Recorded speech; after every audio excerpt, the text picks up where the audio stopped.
नमो अरहन्ताणं नमो अरहन्ताणं नमो अरहन्ताणं।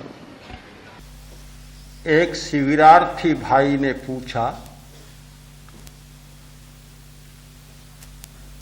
प्रेक्षा ध्यान का प्रयोग शुरू हुआ। प्रारंभ में एक घोष सुना, आत्मा के द्वारा आत्मा को देख। बहुत अच्छा लगा कि हम आत्मा को देख पाएंगे।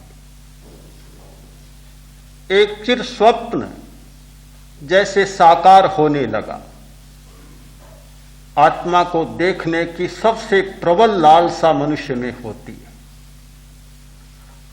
हर व्यक्ति आत्मा और परमात्मा को देखना चाहता है, खुली आंखों देखना चाहता है, सामने खड़े हुए हों वैसे देखना चाहता है। बड़ा अच्छा लगा कि हमें आत्मा को देखना प्राप्त होगा, किंतु जैसे ही प्रयोग शुरू हुआ हमें कहा गया श्वास को देखें। भारी निराशा हुई। आए थे आत्मा को देखने के लिए, सुना आत्मा का दर्शन होगा और कहा गया श्वास को देखें। एक स्वप्न तो मीठा सामने आया, किंतु परिणाम कोई दूसरा ही आया। क्या साधना में श्वास को देखना ही बस होगा या आत्मा को भी देख पाएंगे? केवल श्वास को ही देखना है तो 10 दिन शिविर में आने की क्या जरूरत थी? ये तो रोज चलता है बेचारा, घर पर ही चलता है। सोते हैं तो भी चलता है, जागते हैं तो भी चलता है, खड़े होते हैं तो भी चलता है, बैठते हैं तो भी चलता है, चलता ही रहता है। श्वास को तो जहां कहीं भी देख लेते। फिर हमें क्यों बताया गया आत्मा के द्वारा आत्मा को देखें? तर्क बहुत समर्थ था। तर्क को तर्क के द्वारा काटा भी जा सकता है। तर्क कितना ही बलवान हो, कोई भी तर्क आज तक दुनिया में ऐसा नहीं हुआ जिसका प्रति तर्क न हो। एक भी तर्क नहीं है कि जिसका कोई दूसरा उल्टा तर्क न हो, विरोधी तर्क न हो। हर तर्क का विरोधी तर्क मिलता है।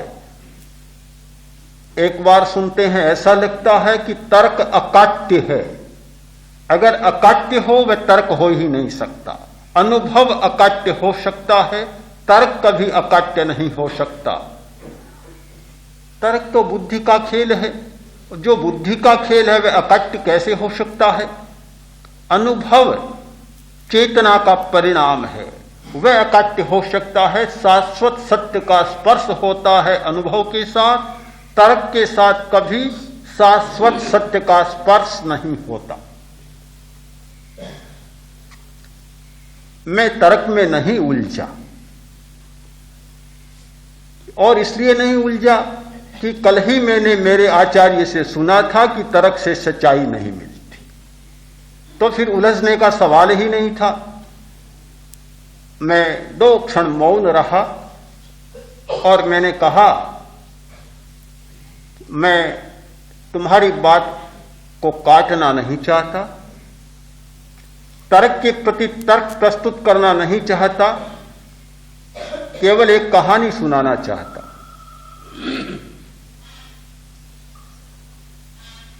और इसलिए कि तर्क बड़ा नीरस होता है, कहानी सरस होती है। जब हम सरसता की बात कर रहे हैं तो फिर नीरस तर्क को बीच में क्यों लाए?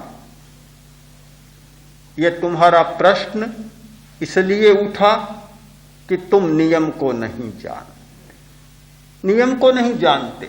अगर नियम को जान लेते तो यह प्रश्न तुम्हारे लिए पहेली नहीं बनता।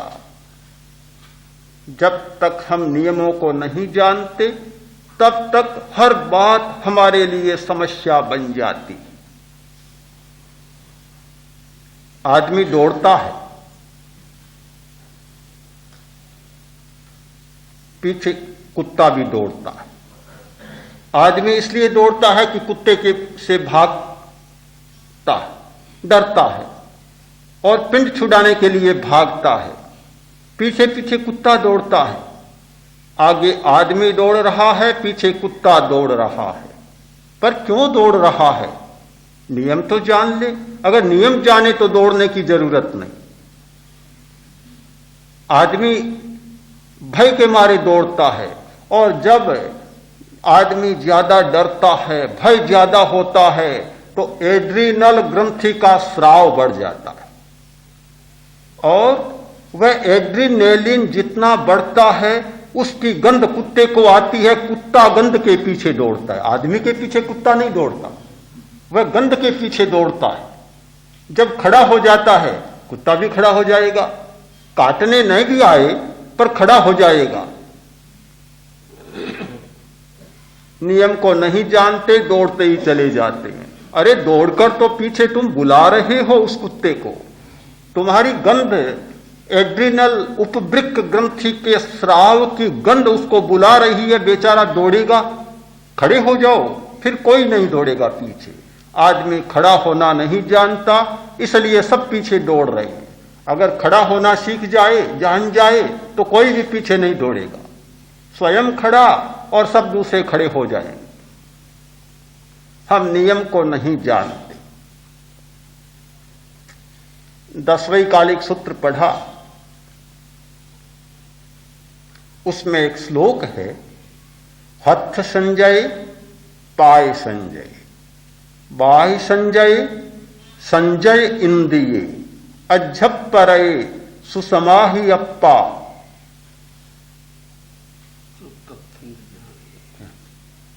सुतत्थम च बियानई जय सभिक्खु। श्लोक पढ़ा तो लगा कितनी छोटी छोटी बातें कही गई। हाथ का संयम करो, पैर का संयम करो, वाणी का संयम करो। ये तो बहुत साधारण बातें हैं, किंतु नियम का पता चला तो लगा कितनी महत्वपूर्ण बातें हैं। इस श्लोक का एक नियम मैं पहले प्रस्तुत कर चुका हूं, लेश्या के प्रकरण में, आभा मंडल के ग्रंथ में। दूसरे नए को आज प्रस्तुत करना चाहता हूं। यह एक श्लोक है, कम से कम इसकी 700 व्याख्याएं तो होती ही हैं। महावीर की प्रत्येक वाणी के लिए एक नियम बतलाया गया कि महावीर के जो वचन हैं उनकी कम से कम 700 व्याख्याएं होती हैं। ज्यादा कोई प्रतिभाशाली हो, ज्यादा नयों को जानने वाला हो तो 7,000, 7 लाख, 7 करोड़, 7 अरब व्याख्याएं कर सकता है, पर कम से कम 700 व्याख्याएं तो हमारे बस की बात हो सकती है। नियम को जान ले। नियम को जानते हैं तो नई बात सामने आती है। हाथ का संयम करो, पैर का संयम करो, वाणी का संयम करो और जितेंद्रिय बनो। कैसे होगा? हाथ का संयम होगा और स्पर्शन इंद्रिय जीत ली जाएगी। पैर का संयम होगा, चक्षु इंद्रिय पर विजय होगी। वाणी का संयम होगा और श्रोत्रेंद्रिय पर विजय प्राप्त होगी।